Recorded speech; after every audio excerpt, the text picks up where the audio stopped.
Hindi yung pa-prioritize nyo lagi yung happiness nyo, yung sarili nyo. And why you need to always choose yourself? Hindi ba parang selfishness yun? So yung peace na yan, it all starts with yourself. Not with because wala kang partner or because you find the right partner. It always starts with you. Yung kaibigan ko, strong dependent naman, mukhang masaya naman. So gagayahin nyo, pero hindi nyo alam yung mga bagay na hindi niya nakikwento sa inyo or hindi niya nilalagay sa social media. Hindi nyo alam kung gaano kalamig ang gabi pag siya'y mag-isa.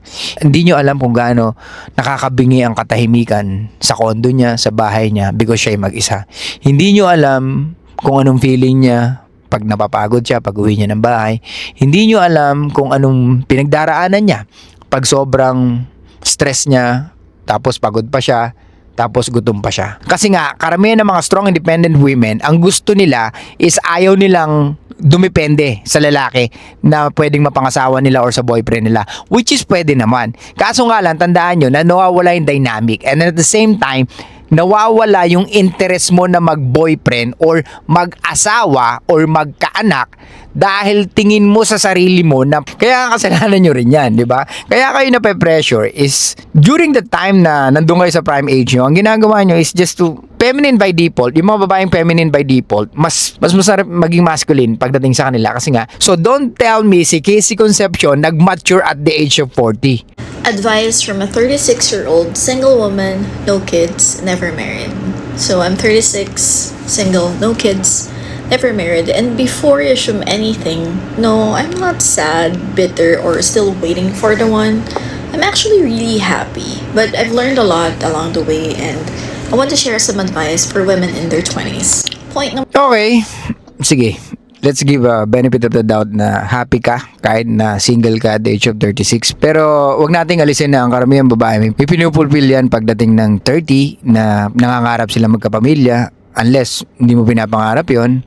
So, sige. We can say na happy ka at the age of 36 pero we are still not convinced. We as a men, we are not convinced to women na masaya at the age of 36 na single sila. Kaya yung mga sinasabi niyong mga rich tita na lang ako, magiging rich tita na lang ako, I don't fucking think so. Anyway, let's listen to your advice. Number one, value your independence. Your 20s are not just a warm-up for marriage or motherhood or career.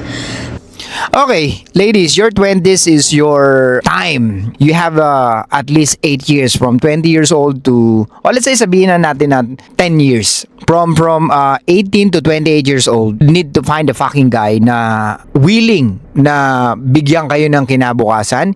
Yung lalaki na magtataguyod sa inyo. Yung lalaki na pwede nyo makasama pang habang buhay. Kasi pag nag-edad na kayo ng 30 pataas, medyo honestly mahirap na. Kumpara sa mga babae na nasa 25, 26. Kasi, though nasa statistics natin dito sa Pilipinas na karamihan nag-aasawa ng babae is nasa 26 to 28. Sa mga lalaki is 29 to 30. Pero sa inyong mga babae, tandaan nyo, meron kayong biological clock na pwedeng magsara. Okay? Or pwedeng hindi nyo na magamit pag nagkaedad kayo or pwedeng magamit pero pag tumanda na kayo medyo delikado na or we can say na talagang delikado na. And you can ask yung mga professionals regarding sa pagbubuntis ng 35 or up na alam natin na delikado na. And at the age of 35 and up, usually dyan na yung pwedeng madidiscover mo na mataas yung sugar mo, may hypertension ka, or etc. etc. Diba? Pakinggan natin to. They're the decade where you figure out who you are and when no one's defining you. Okay ladies, I will tell you who you are. Kayo ang pwedeng maging ilaw ng tahanan someday kung mag-aasawa kayo. At kayo ang magdadala ng mga bata sa inyong sinapupunan. Usually, ganyan ang papel ng mga kababaihan sa mundong ito. And hindi naman natin inaalis na gusto nyo maging career woman, gusto nyo maging rich tita, or kung gusto nyo maging mayaman. Hindi natin aalisin yun. Pero the greatest gift that you can give in this world is to bear a child. Okay? Kayo ang one of the reason that's why hindi tayo nag-extinct as a human being because of you guys. Okay? Kung di dahil sa inyong mga babae, walang tao sa mundo. Like I said, the greatest gift that you can give in this world is to bear a child. And may magpatuloy ng inyong lahi. So, yun yung pinaka the best na kayang ibigay ng isang babae sa mundong ito. Hindi yung maging career woman ka, hindi yung maging, yung mga ganung bagay is panlalaki, pero hindi naman natin aalisin sa inyo yun. Pero tandaan nyo, mas may consequences kayo pag ginawa nyo yung mga gawain ng mga lalaki. At same thing sa mga lalaki, pag ginawa ng mga lalaki yung mga gawain ng mga babae, meron din consequences sa amin yun, okay? Lalo na pag naging emotional ng lalaki, or lalo na pag masyadong makomplain ng isang lalaki. So, may mga consequences yan na, ito yung maliliit na bagay, pero pag habang dumadagal, palaki ng palaki, at doon tayo nadidisappoint sa sarili natin, okay? So, ladies, ulitin ko sa inyo, meron kayong 10 years to find the guy that yung pinapangarap mo na magtataguyod at talagang you will love and respect, okay? Sige, tuloy natin. Travel alone. I've been a flight attendant for 9 years. Okay. Travel alone. Unang-una, yung payo mo, hindi pang kalahatan. Okay? Pangalawa, paano makakapag-travel alone ng isang 20s? Unang-una, yung paglabas nga sa gabi, delikado na. And pangalawa, babae sila.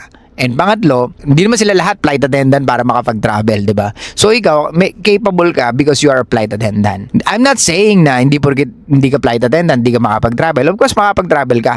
Pero usually, yung mga ganun is may pera. Pero karamihan naman ng mga nasa 20s, yung nasa prime age nila, like 18 to 25 years old, usually wala pa naman ganun kalaking pera unless talagang galing sa magulang nila. Okay? Or merong jowang mayaman. LOL. For 9 years, and during my 20s, I really enjoyed and maximized that youth. Okay, let's not talk about your 20s. Okay, magkakaiba kayo ng pagdadaanan at magkakaiba kayo ng pinagdadaanan for sure. So yung 20s mo, hindi mo pwedeng dalhin sa isang 20s na babae, okay? So dapat hindi ka nagbibigay ng advice base sa experience mo nun during 20s ka. Siguro ang pwedeng maging advice mo is kung ano yung mga bagay na hindi mo pa nagagawa, especially nung 20s ka na gusto mong gawin, or yung ngayon 36 ka na, ano yung tingin mo na nagbago sa'yo, na nakita mo kung ano talaga ang dapat gawin ng isang babae. Kasi if we talk about yung kagaya na sinasabi mo nung una na you are single, 36 years old, you're happy, not married, walang asawa, walang anak, and you're still happy, I think hindi siya convincing. Okay? So mas maganda na sabihin mo na lang kung ano talaga yung pwedeng gawin ng isang 36 years old. I think yun yung pinaka-realistic pa. Kasi kung magsasabi ka ng at the age of 36 and you're still happy and single, parang ang hirap kasing paniwalaan. Di ba mga ropa? 36 years old na babae, walang asawa, walang boyfriend, single. Ano nakikita nyo? Na kanino problema? Kasi ang mga babae, lagi tayong sinisisi, di ba? Pagdating sa relationship, pagdating sa marriage, pagdating sa kahit na may anak na, parang lagi silang walang kasalanan, di ba? Pero tingnan mo, bakit sila umaabot ng ganong edad?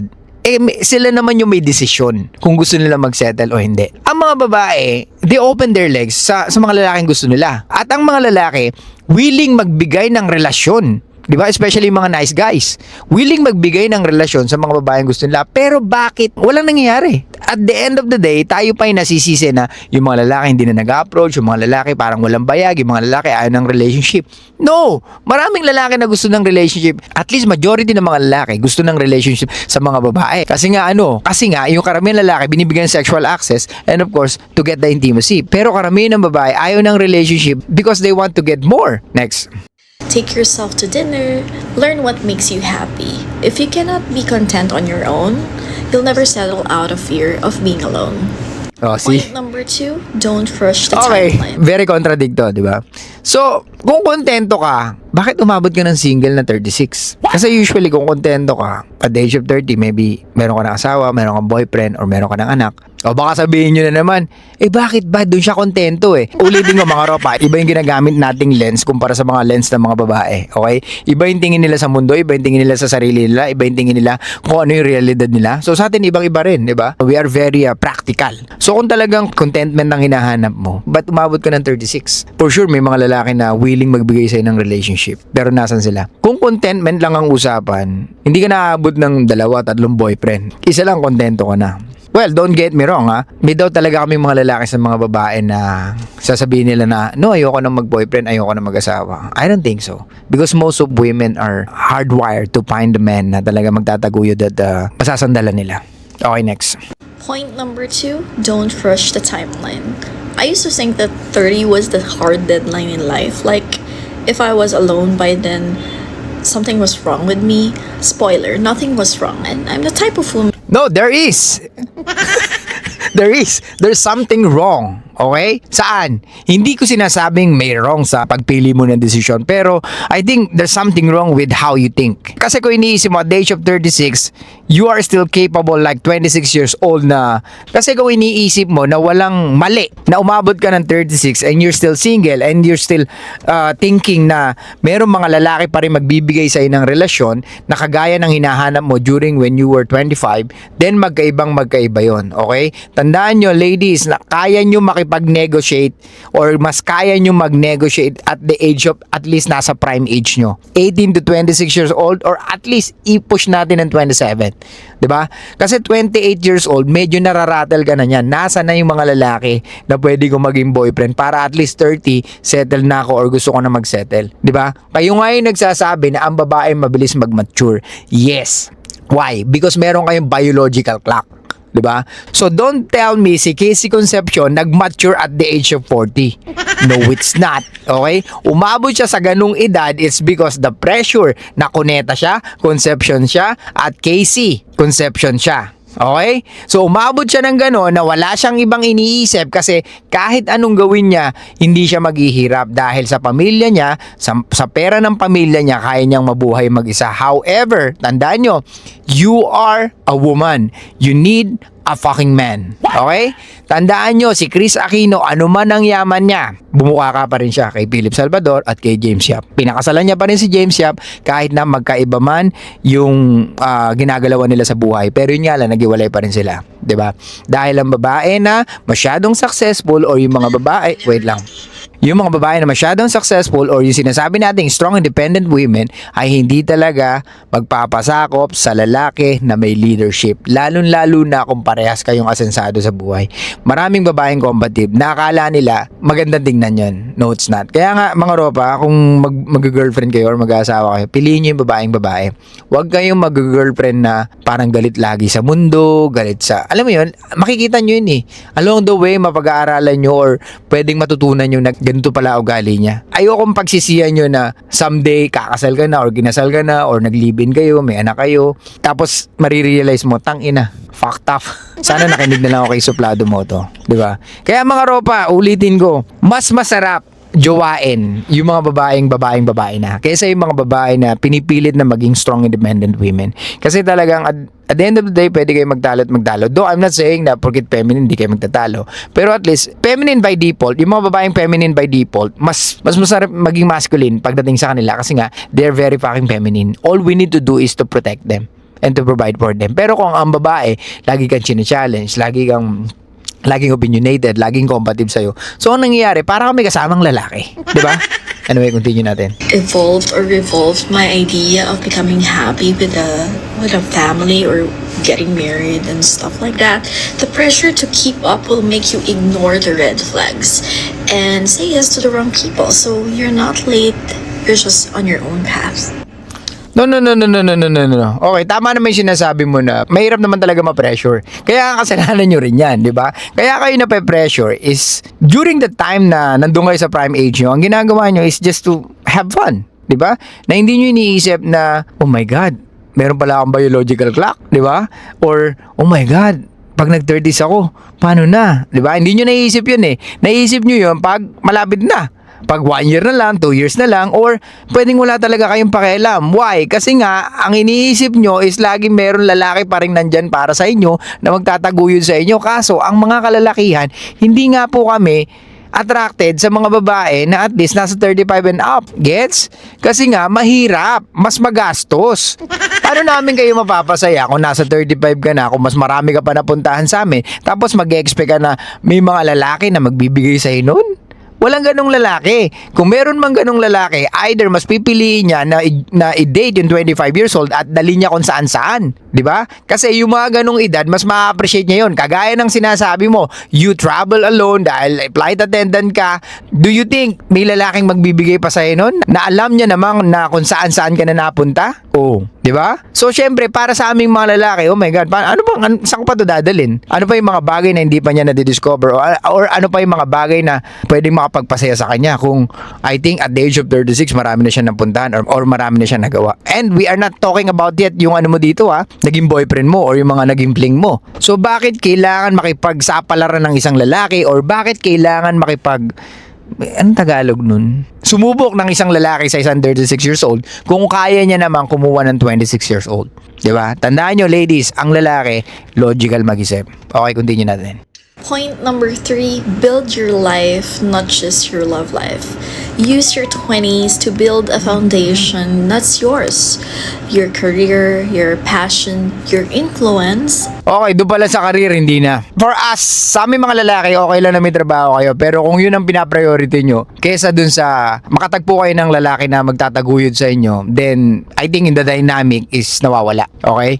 Kaya nga mahirap i-work yung isang relationship na parehas kayong career-driven. Okay? Kaya most of women talaga na career-driven, it's hard to find yung mga lalaki na gusto nila or kahit na may lalaking willing magbigay sa kanila ng relationship, ayaw nila.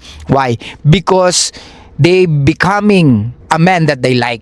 Kung meron silang pinapangarap na lalaki, dahil yun ang nasa isip nila, so nagiging ganun sila. Gets mo? Kasi nga, karamihan ng mga strong independent women, ang gusto nila is ayaw nilang dumepende sa lalaki na pwedeng mapangasawa nila or sa boyfriend nila, which is pwede naman. Kaso nga lang, tandaan nyo na nawawala yung dynamic and at the same time, nawawala yung interest mo na mag-boyfriend or mag-asawa or magkaanak dahil tingin mo sa sarili mo na pag naging successful ka sa buhay or pag naging strong independent woman ka, hindi mo na kailangan ng lalaki. So end up, nagiging masculine ka, nagiging para kang lalaki na kami kahit anong dumating sa buhay namin, we need to accept it because we are a fucking man. Okay? We are not saying na everything is fine, pero since we are a fucking man, it's our obligation or it's our job na kayanin namin ang lahat. 'Di ba? Na hindi kami dumepende sa partner namin o hindi kami dumepende kanino man, 'di ba? Kaya nga kung pag-uusapan natin ng struggle sa buhay, ladies, yung struggle nyo sa buhay ganito lang. Hindi nyo alam kung paano mag-struggle ang lalaki bata pa lang. Okay? Sa rejection pa lang ng mga babae kung paano nyo kami reject, malala na, 'di ba? Pero dahil doon, may ginagawa kami para sa sarili namin. We are not saying or I'm not saying na wala kayong ginagawa para sa sarili nyo. Pero ulitin ko lang, if you focus on your career and then you are expecting na meron darating na lalaki at gagawin ng lahat para sa'yo at ikaw is parang you just focusing on your career, then I don't think na may dynamic yan. Friendships and other important relationships, because no matter who comes or goes, you stay with you and you have yourself, and that's the Hindi pwede yun. Dapat lagi ka pa rin may gawin. Laging may dapat ka pa rin gawin para sa sarili mo at para sa gusto mong relasyon. Okay? stability. It's what makes love feel like a choice, not a need. Okay, parehas naman yun. You guys, women, always choose to love or always choose love. Pero syempre, dahil nga sa kung anong nakikita nyo sa kapwa nyo babae, ginagaya nyo. 'Di ba? Kumaga, yung kaibigan ko, strong dependent naman, mukhang masaya naman. So gagayahin nyo, pero hindi nyo alam yung mga bagay na hindi niya nakikwento sa inyo or hindi niya nilalagay sa social media. Hindi nyo alam kung gaano kalamig ang gabi pag siya'y mag-isa. Hindi nyo alam kung gaano nakakabingi ang katahimikan sa kondo niya, sa bahay niya, because siya'y mag-isa. Hindi nyo alam kung anong feeling niya pag napapagod siya, pag uwi niya ng bahay. Hindi nyo alam kung anong pinagdaraanan niya pag sobrang stress niya, tapos pagod pa siya. Hindi nyo alam kung ano ang pumapasok sa isip niya pag nasa bahay na siya at pag uwi niya, walang sumasalubong sa kanya. Hindi nyo alam yung mga ganong babae ay nagpapanggap na sila'y masaya. I'm not saying all, pero masasabi natin yon how they behave in social media, how they behave in real life, at kung paano nila makita at kung paano nila tanggapin ang realidad na ginagalawan nila. So you have your upper hand when it comes to realizing or deciding who stays or who goes. Okay, when it comes to who stays, who goes, tandaan nyo ladies, lalaki pa rin ang nagbibigay ng relationship, hindi kayo. Kaya wala kayong gagawa kung ang lalaki gusto nang umalis sa buhay nyo. Kahit ano pang gawin nyo, especially kung di naman kayo kasal, wala kayong magagawa. Minsan may mga lalaki nag-stay lang, it's because it's cheaper to stay in the relationship. Kasi alam ng mga kalalakihan na hahatiin nyo yung kayamanan na naipundar niya. So, it's better na, magstay na lang ako sa relationship na to. So, at least, may ano pa rin ako. May access pa rin ako doon sa pera namin. Maybe I will just find a girlfriend. And yung babae na yun, mas tatanggapin siya. Kaya nga, ewan ko sa inyo ladies, bakit laging sinasabi nyo na strong independent kayo na hindi naman yun ang kailangan nyo sa relationship. Tsaka ewan ko kung ano ba yung nakukuha nyo sa pagiging strong independent women na yan. Kumbaga, you're just only sabotaging your own fucking relationship eh. Sa totoo lang. Anyway. Number 4, relationships aren't the prize. Peace is. It is the price. Okay? Imaginein mo yung mga bagay na instead na ikaw gumagawa mag-isa, may katuwang ka na. 'Di ba? Kumbaga, pag may partner ka at nahanap mo yung partner mo na talagang magkakaintindihan kayo, lahat ay gumagaan kahit na magka-problema kayo, or lahat ay pwede nyong kayanin kahit na may problema kayo. So yung peace na yan, it all starts with yourself. Not because wala kang partner or because you find the right partner. It always starts with you. Okay? So kahit mag-isa ka, pwedeng wala ka pa rin peace. 'Di ba? Kasi nga, the way how you think or the way how you see life, doon nagkakatalo. There's this unspoken idea that marriage equals winning, but I realized that the real win is peace, joy, and self-respect. Whether you find that solo or with someone, don't choose being chosen. Choose yourself every day. So ito yung sinasabi ko ladies, lagi yung sinasabi always choose happiness, always choose yourself. Na kahit na pamilyado ka na, you always choose yourself. Na hindi mo alam, yung pagkakaroon ng pamilya, it's more on duties. Di ba? Yung pag-aasawa are more on duties. Hindi siya basta-basta na parang wala lang. Hindi na ako masaya eh. Gusto ko na makipag-iwalay. Hindi ganon ladies. At hindi nyo dapat ginagawa yun. At ito pa, pag may asawa na kayo, pag may anak na kayo, or kasal na kayo, hindi nyo pwedeng i-prioritize lagi yung happiness nyo. Dahil yung marriage is more on duties, di ba? Kumbaga nagpapalaki kayo ng another generation na papalit sa inyo para hindi maging extinct yung lahi nyo, and at the same time, makapag-raise kayo ng mga mabubuting tao, di ba? How would you feel na makita mo yung anak mo or yung apo mo na ang layo ng narating? 'Di ba? Na hindi nyo narating dati pero narating nila. Yun yung mga bagay na nakakapagpasaya eh. Because ang dami mo na sakripisyo just to raise a kid na kapaki-pakinabang sa mundong ito. Hindi yung pa-prioritize nyo lagi yung happiness nyo, yung sarili nyo. And why you need to always choose yourself? Hindi ba parang selfishness yun? Kaya nga ladies, kung ganito lagi ang mapapakinggan nyo, you may end up single din. Okay? Maybe at the age of 35, 36, 37. We don't know. Diba? I'm not saying na wala siyang point. Pero ang pino-point out ko dito is, yung mga sinasabi niya, hindi ko alam kung nagawa niya or ginagawa niya. We are not saying na walang point yung sinasabi niya. Diba? Pero like I said, magkaiba ang lens natin na ginagamit. Iba yung lens ng kababaihan, iba yung lens ng mga kalalakihan. Ulitin ko sa inyo ladies, pag umabot ka ng 36 years old, lalong mas mahirap sa'yo to find a guy or mahanap yung lalaki na pinapangarap mo. Don't be a fucking man na pinapangarap mo. Kasi magiging masculine ka lang, mas lalo ka magiging very unattractive sa mga kalalakihan. Okay? So yun lang guys, thank you so much. I'll see you guys next time. Bye-bye. Show love, peace out, and be back in mysterious mga ropa.